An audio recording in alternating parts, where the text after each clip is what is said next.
On August 20th, 1989, Nebraska authorities receive a strange call. A man had called the Nebraska Highway Patrol's TIPS hotline and told them that he had been hired by a gentleman from Mooresville, Missouri to purchase cows with an insufficient funds check. He tells them that a farmer from Livingston County, Missouri, forced him to purchase cattle with a bad check. The anonymous caller gives them the name of the bank and then tells the crime hotline that he saw human remains buried on the farmer's land. The man says he is terrified he is going to be murdered. When operators try to get more information, he quickly hangs up. Nebraska police immediately contact authorities in Livingston County. We had no choice but to go and investigate and see if this was right. They contact neighboring sheriff departments and inform them about the call.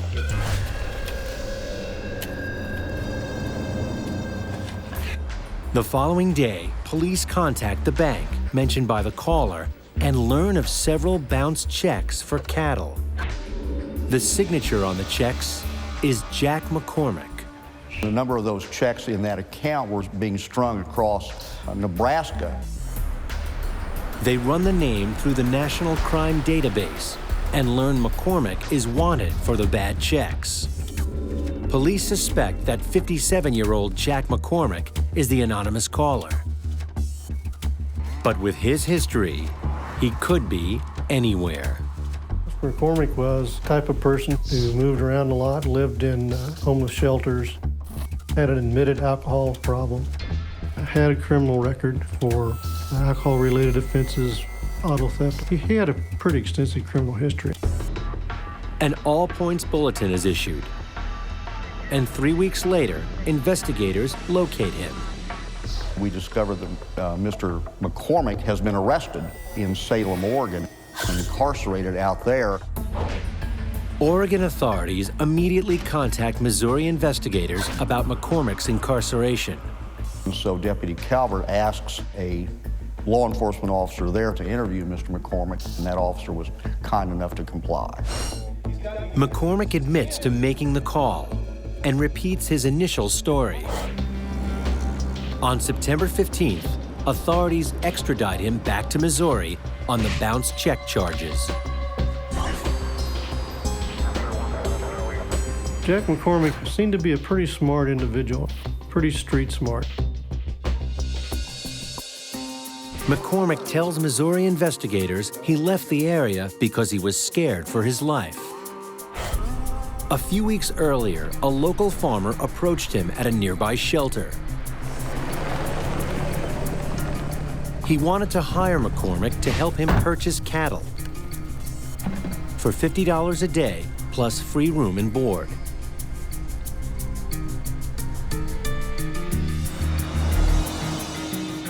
We have local livestock auctions. You bring in livestock that you want to sell, they are paraded through the ring, they are auctioned off to the highest bidder, and the bidder then pays for those cattle and takes them away. The old farmer told him he was hard of hearing, and the cattle buyers, knowing this, would bid against him, boosting the price. The farmer offered to open a bank account in McCormack's name with a deposit of $200. They would have to have a local address. So on the way to the bank, they would stop by the post office. A post office box was set up in McCormack's name. The bank would issue them starter checks. They would use those starter checks to pay for the cows they bought.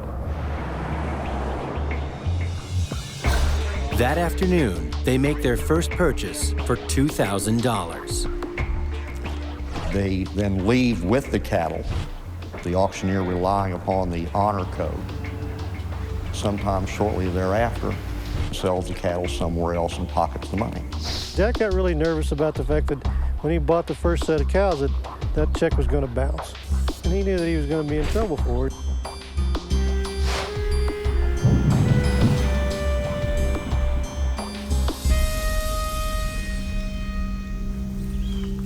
In the days that followed, while on the farm, Jack became uncomfortable when he noticed the farmer's wife watching him constantly.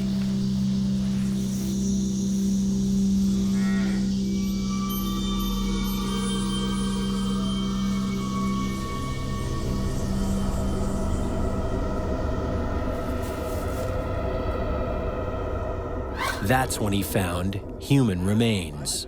From that point on, he was terrified of his new landlords. A few days later, on August 9th, the farmer took McCormack to another cattle auction in a nearby town.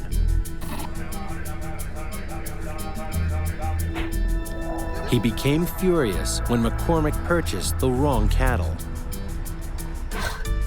McCormack tells police that the next day, he asked him to help catch a raccoon in the barn.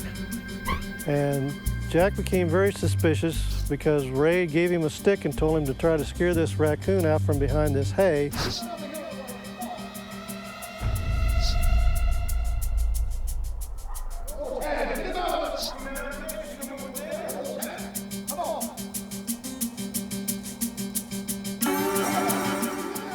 But McCormack sensed something was wrong.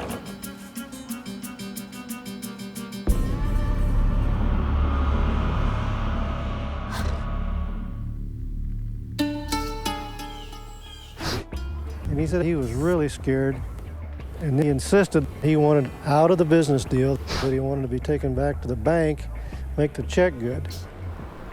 The farmer complied. When Jack goes in the bank, he sneaks out a side door, goes down the street to a business there where they were selling used cars, convinces the owner that he wants to test drive one of those cars. The owner allows him to test drive that car. At that point, Jack left and wasn't picked up later until he arrived in Oregon. On his way out of town, McCormack called the Nebraska crime hotline, reporting the old farmer. His name is Ray Copeland. Jack McCormack says that Mr. Copeland is killing people and burying those bodies on his farm.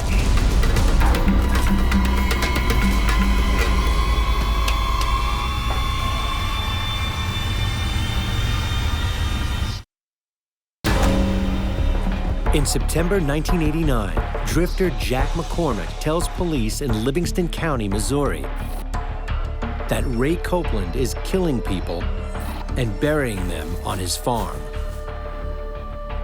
Investigators are familiar with Ray Copeland. In 1986, 3 years earlier, police came across Copeland's name while investigating a string of bad checks. A transient named Wayne Warner had written a bad check for cattle at a local sale barn. According to witnesses, they saw Ray Copeland haul the cattle away. Police tried to locate Wayne Warner. We drove out to Mr. Copeland's farm and interviewed him in regards to Wayne Warner. Mr. Copeland knew Mr. Warner. He had met him at the sale barn, had made an agreement with him to take the cows that Warner had purchased and bring them to his farm temporarily. He was supposed to pay Mr. Copeland, but had left with the cows and had not paid him.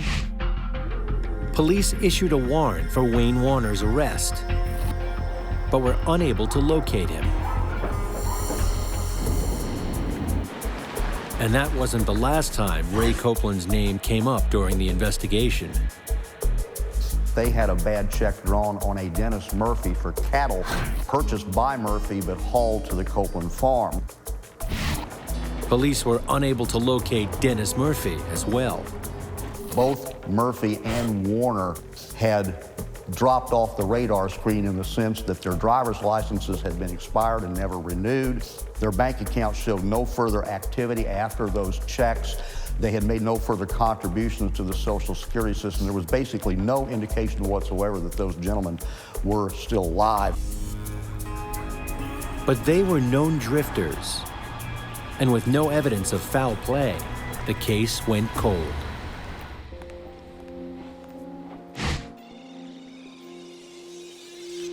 After Jack McCormack gives his statement, police dig a little deeper into the background of Ray Copeland. Ray Copeland was born in 1914 to Oklahoma farmers. Ray seemed to do no wrong in his parents' eyes. His dad would let him do just about anything. They covered for him to keep him out of trouble. There was one time he stole some livestock, and they kept that hushed. But things were tough for Ray and his family. Ray saw a lot of farmers lose their homes and swore that would not happen to him. He's brought up during the Depression. These are hard times.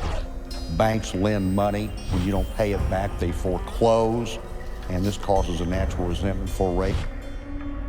By the time Ray was in his 20s, he was arrested for forging checks and served 1 year in jail.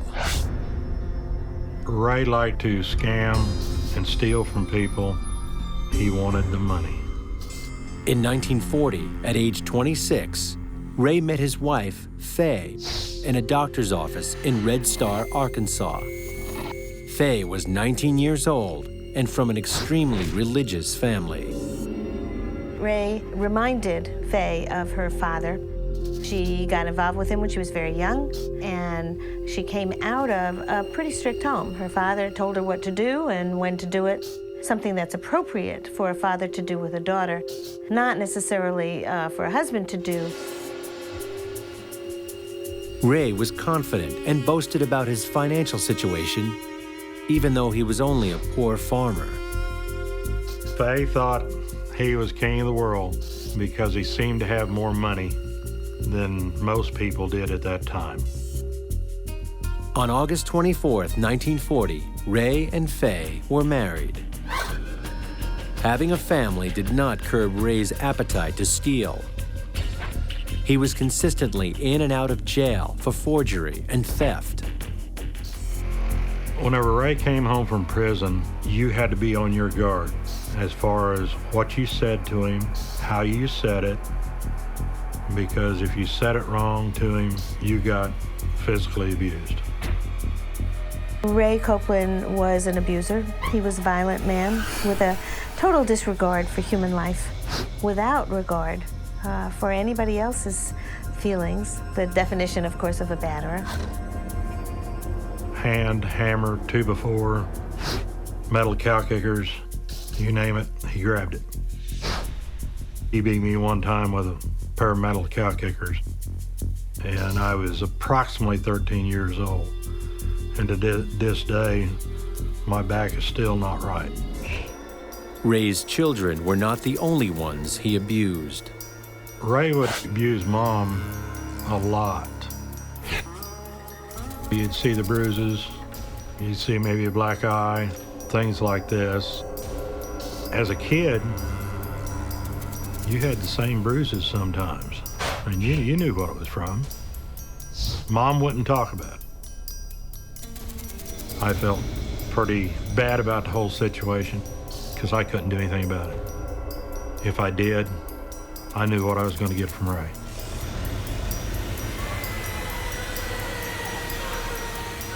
He'd call her stupid. He'd tell her to keep her nose out of his business, to enforce his demands that he was the one in charge. He'd carry a gun. He wouldn't hesitate to show it to her.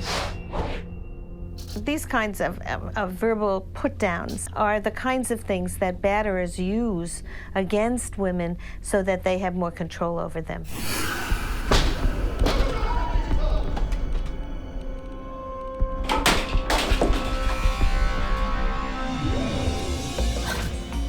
Over the next 20 years, Ray and Faye had 5 children.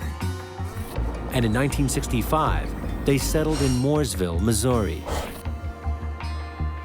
Ray has odd jobs. He works from time to time for area farmers, taking care of their property, taking care of their cattle. They also rent out their farm occasionally for pasture. Faye does odd jobs from time to time at a local motel. After their children left the house, Ray hired farmhands and drifters to help out on the farm. But he resented them because he believed they were living off of the welfare money of hard-working taxpayers. He thought they were lower than anything he could think of. He said every one of them should be shot because they're taking my money.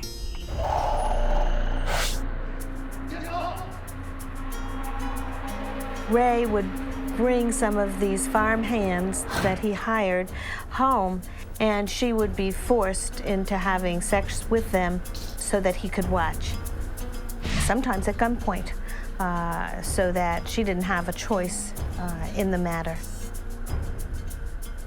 How much that was due to Ray Copeland's own sexual difficulties, I don't know. I can only suspect that that was true because I know that from other cases, that as men get older, as they get less able to perform sexually, they often need more stimulation to get aroused.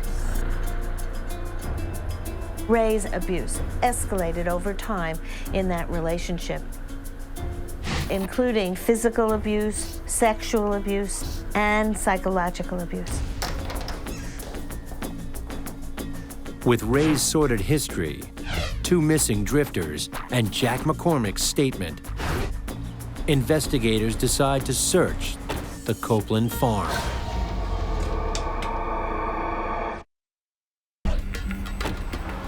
Missouri police obtain a search warrant for the farm of Ray and Faye Copeland after a witness claims to have seen human remains on the premises. It is served on October 9th, 1989. Faye Copeland greets officers and tells them that Ray is in the nearby town of Chillicothe having breakfast.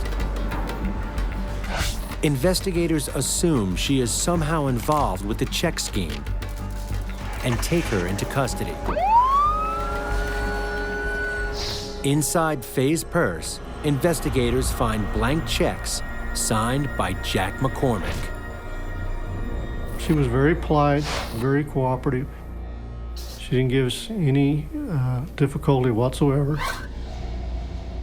Mom in jail. It's a hard thing to feel. It's a hard thing to explain how you do feel. I felt very angry at Ray and very compassionate for Mom. Because with all the abuse she had over the years, she's getting punished.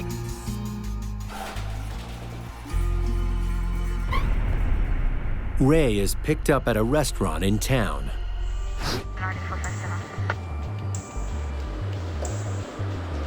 The initial charges against Mr. and Mrs. Copeland were conspiracy to commit the crime of stealing.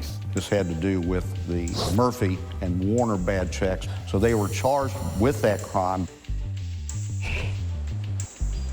They question them separately about Jack McCormack's allegations. Ray confirms that Jack McCormack had been living at the house. He confirmed that he had asked Jack to help him find a raccoon and doesn't understand how Jack could possibly have interpreted his actions as being threatening. I think he knew what was going on, and I knew why he was down there, but he wasn't going to admit it. Faye says she has no knowledge of the check scheme or of the whereabouts of the missing men, Wayne Warner and Dennis Murphy. She didn't understand what was going on. She didn't know nothing about anybody being killed. People came there and people went, and she didn't know anything about that. With the 2 suspects in custody, police conduct a search of the Copeland farm. We found several significant pieces of evidence, including bank records, livestock records. One of the most important things the officers find is a piece of scratch paper that has a number of names on it in the form of a list. Besides some of those names is the letter X. Besides some of those names is the word back. I did recognize a few of the names as part of this investigation. Everyone whose name was connected with the word back proved to be alive.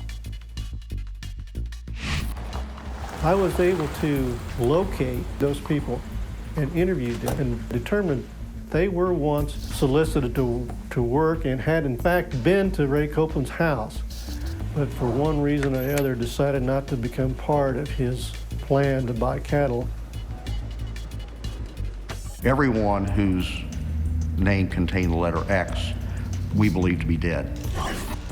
Police send the note to the Missouri State Police Crime Lab for handwriting analysis.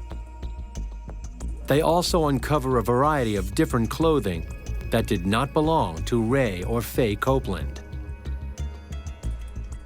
And in fact, upon a close examination, we discovered some of the clothes actually had last names in them. A common practice for homeless people to put their names in their clothing. The discovery of the clothing and the discovery of a piece of paper that had 8 individuals' names began to support our theory that something may have happened to these individuals. Investigators also discover a .22 caliber rifle belonging to Ray Copeland. Determined to find human remains on the property, police use a variety of resources to help them search.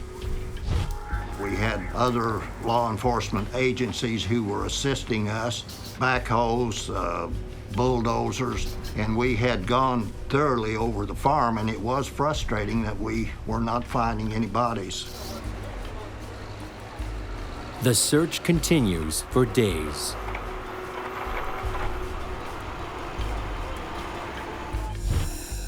This investigation was probably the largest, most intensive and extensive investigation ever undertaken in Livingston County. It grew more frustrating each and every day. We were coming up with nothing to corroborate Mr. McCormack's story. It's not long before the media finds out about the investigation. It was a circus. You've got the camera trucks, satellite trucks here from all the major networks, several of the cable networks. They were just all over the place. They were out by the Copeland farm trying to watch as we did our search. Residents couldn't believe the couple was being investigated for murder.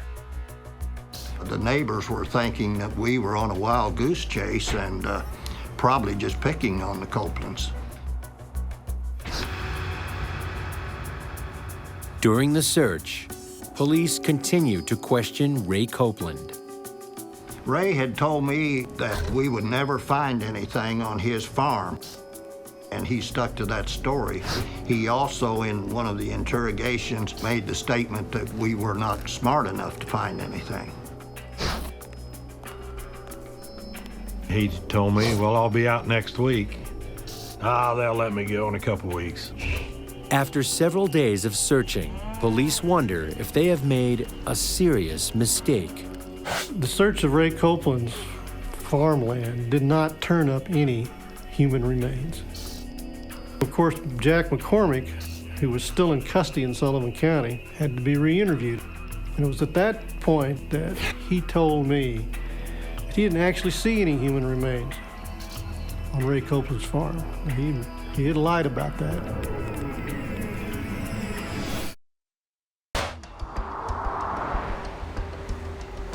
When a key witness in a homicide investigation changes his story, investigators must find another way to prove that Ray and Faye Copeland are murderers.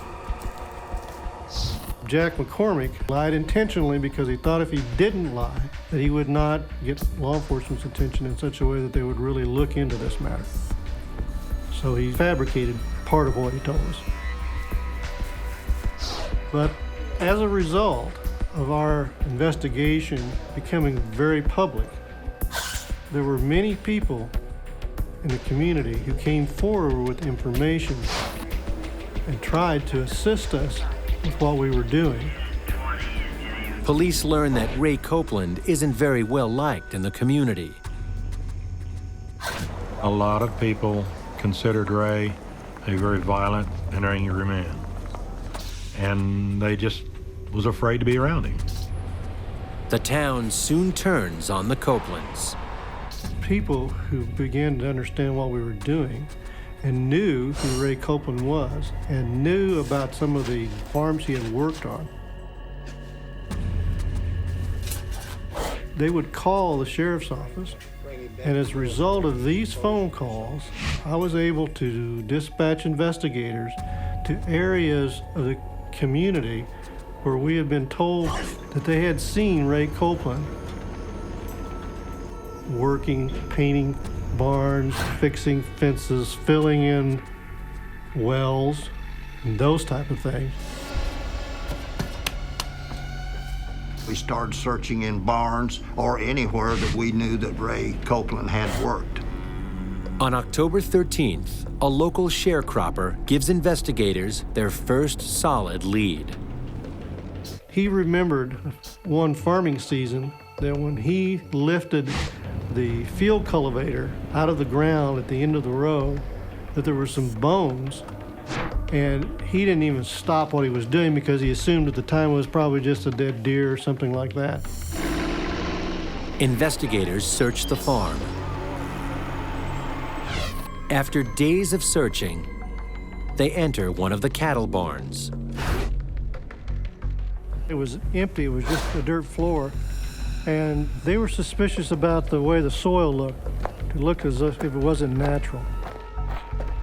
And they had with them some metal rods that we used to prod soil with.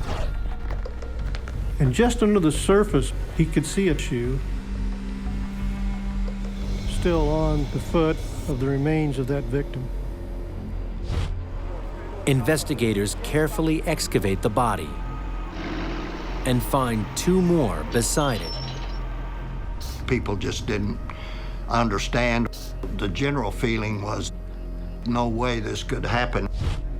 Through dental records, a pathologist identifies them as John Freeman, James Harvey, and Paul Coward. Each of them died from a gunshot wound to the back of the head.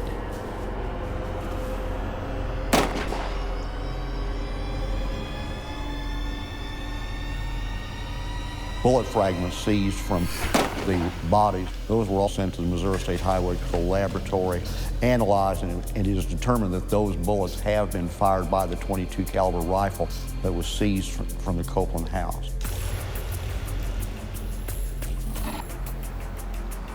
On October 17, 1989, Ray and Faye Copeland are formally charged with 3 counts of first-degree murder. At the jail, investigators question Ray Copeland again. He denies knowing anything about the victims buried in the barn, but he is suddenly very cooperative. He thought he could assist in this investigation because he had overheard 3 guys in a restaurant. And these 3 individuals were talking about how they had buried a body under some hay in a barn on the Joe Ray Adams farm, and that they had dumped a body in a well on that farm. After he dumped this guy in there. Say there is a guy in there? Yes, sir. Who's in there? I don't know that. And he's got a concrete block chain around him. Investigators get a warrant and search Joe Adams' farm. We came to this barn, and it was completely full, almost all the way to the ceiling, of big bales of hay. So we spent the next 3 days removing this hay, and at one point, a piece of plastic was caught on the scoop of the tractor. That's when we discovered that there was a body that had been wrapped or covered up with this piece of plastic. How many years? I don't know. How many transients? I don't know. And I don't want to know. It's an eerie feeling. The body is identified as Wayne Warner, one of the first men whose name came up during the bad check investigation in 1986. Police locate the well on the farm that Ray Copeland mentioned. Looking in it, they saw what appeared to be a pair of boots floating in the water. We discovered the remains of Dennis Murphy, the second individual that we were looking for in regards to the investigation of the insufficient funds check and purchase of the cattle at the sale barn. Both men were also shot in the back of the head with bullets that match Ray's rifle. On December 28, 1989, Ray and 𝙒𝙦 Copeland are charged with 5 counts of first-degree murder for the deaths of Wayne Warner, Dennis Murphy, Paul Coward, John Freeman, and Jim Harvey. A few months later, the Missouri State Police Crime Lab concludes the handwriting analysis of the list of names found at the Copeland farm. 3 of the victims have X's listed next to their names: John Freeman, Paul Coward, and Jim Harvey. The Missouri State Highway Patrol determined that it was Ms. Copeland who had written the list. Mr. Copeland was functionally illiterate.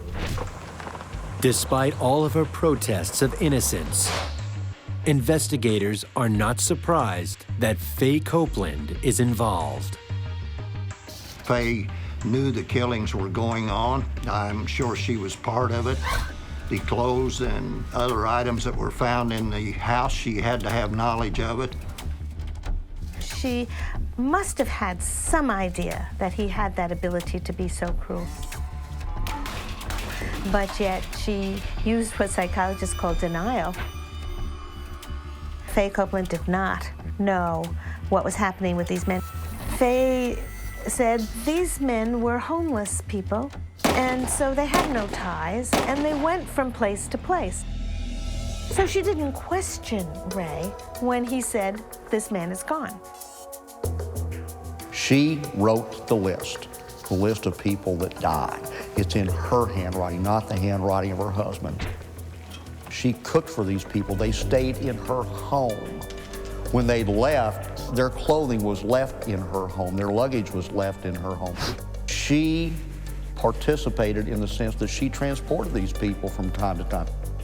Jack McCormack says that she kept an eye on him.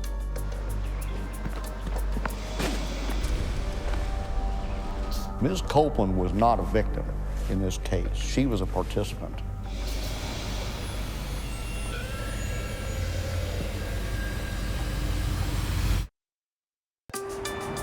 In 1989, Livingston County, Missouri officials charge Ray and 𝙒𝙦 Copeland for murdering 5 transients. Both of the Copelands deny the allegations. Officials prepare their case for court.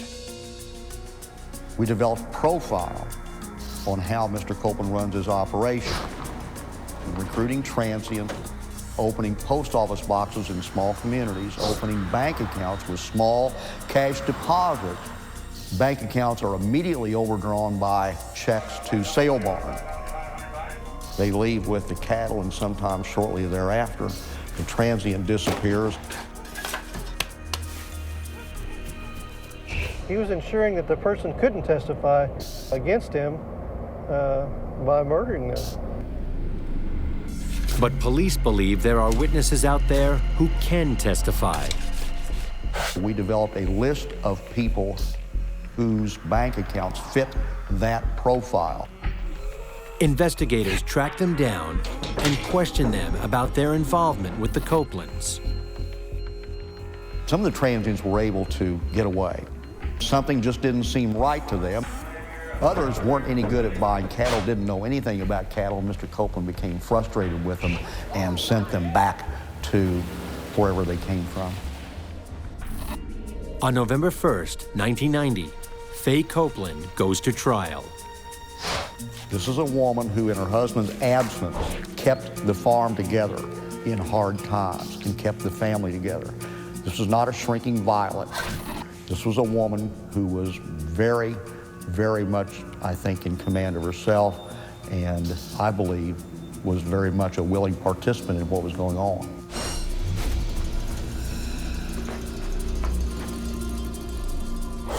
I did not agree that Faye Copeland was involved. I think she didn't know what was going on. She believed Ray Copeland when he told her that these men just left. There was times I wanted to know. And she said, son, you don't need to know.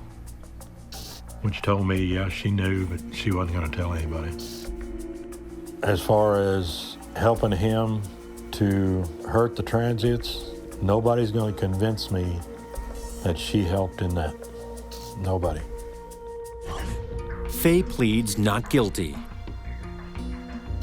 In exchange for the bad check charges being dropped, Jack McCormack testifies that Faye handled the books since Ray was illiterate and took care of the transients that stayed at the Copeland house.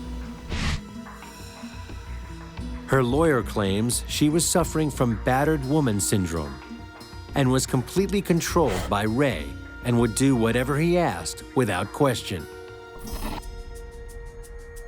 Faye never testifies about the abuse she suffered. At that trial, she protected him, and I don't think she really understood the extent of the violence, the number of men that he killed.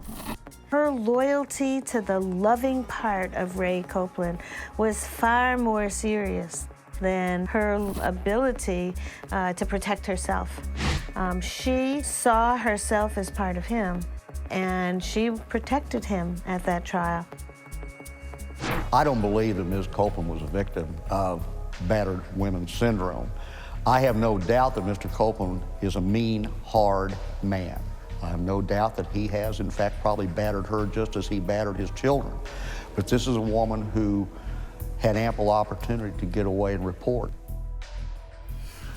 I think battered woman syndrome has everything to do with this case, even though I know some people think it's just an excuse. When we talk about battered woman syndrome, what we're really talking about are the psychological effects of living with somebody who both loves you and takes care of you, and at the same time is willing to seriously physically harm you. Based on her handwritten list of victims, bank account evidence, and witness testimony, on November 13th, Faye Copeland is found guilty on all counts. Ray Copeland shows no remorse and continues to deny any involvement. He asked me, how did Faye make out in court yesterday? And I said, Ray, Faye was convicted. His response to me, well, it happens to some of them. 5 months later, Faye is sentenced to death. She was given the opportunity, actually, to assist us in the investigation. She was offered a pretty good deal by the prosecutor if she would help us in this investigation. I don't know what her motives were. She denied to us knowledge of any of the things that were going on, and that was her standpoint. There's absolutely no question in my mind that Ray Copeland continued to control Faye Copeland at the trial, after the trial, when they were in prison. He still controlled her. That's the bond, the strength of the bond between batterers and their victims. On March 7th, 1991, Ray has his day in court. Jack McCormack is the star witness for the prosecution. The physical evidence is overwhelming. Deposit tickets and other records that are connected to checking accounts maintained by people that ultimately proved to be victims. Clothing that is connected to the victims, as well as luggage that belonged to the victims. A .22 caliber rifle. Ballistics examination confirmed that it is the murder weapon. It doesn't take the jury long to convict him on all counts. Ray Copeland is also sentenced to death. Ray and Faye Copeland was well planned. It was premeditated, and I think that the law enforcement all felt that it was a fair verdict. In the 3 years Ray killed transients to cover up his check scheme, officials determined that the victims lost their lives for a total of $31,000. About $1,000 a month was all they added to their retirement benefits by killing a minimum of 5 people.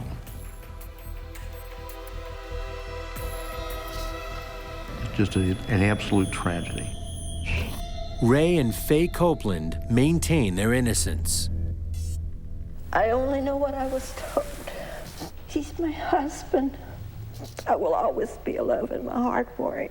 What other people think, I don't care. 2 years after his sentence, Ray Copeland dies from a stroke. I think there was a part of Faye that died when Ray Copeland died also, and that she was much more willing and felt safer to be able to talk at that point. Faye finally admits to the psychological, physical, and sexual abuse she endured from her husband throughout the years. On August 6, 1999, Faye Copeland's death sentence is commuted to life based on undisclosed testimony on battered women's syndrome. Many people say that if you engage in denial and you don't see what's happening in your house, that you have culpability, a certain responsibility for it. I don't know that that's true. I think that psychologically you can engage in denial without even knowing you're doing it. I don't think we'll ever know how much she really knew, how much culpability she really had in any of these cases. In 2002, after spending 12 years in prison, Faye suffers a stroke and is partially paralyzed. She is sent to a nursing home. 1 year later, she dies of natural causes at the age of 82. A lot of people think that Mom was a bad person in this. It wasn't her fault. She did not have the opportunity to change what was going on. How do I feel about my father after all these years?